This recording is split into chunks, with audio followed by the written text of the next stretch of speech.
কাকা এটা কি এটা? এটা নদীতে একটু জায়গা পাইছি, ওটা আইছি ছোট একটা মাসুম বাচ্চা নিয়ে যে বেচা টানতেছি। খুব কষ্টের জীবন। এটা তো খুব পরিশ্রম এটা। হ্যাঁ, খুব পরিশ্রম, মানে সে পরিশ্রমের কোনো ভাবনাও নাই।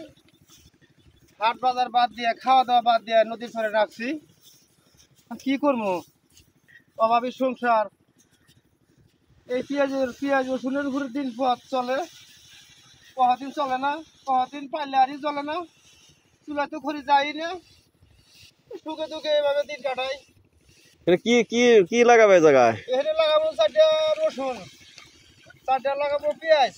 এই বালুর মধ্যে হয় এলা হয়? ও তো এখন ওই যে কষ্ট মষ্ট করে আবাদ করা লাগে, সার গোবর দেওয়া লাগে। এটা তো হাড় ভাঙা কষ্ট এটা।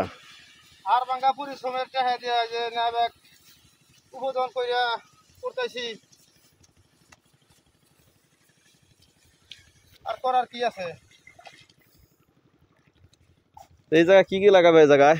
এখানে অনেক ধরনের শাক সবজি খুবই পরিকল্পনা করছিলাম যে এখানে লাগাবো, হইল না। দেখি রসুন পেঁয়াজ। হ্যাঁ,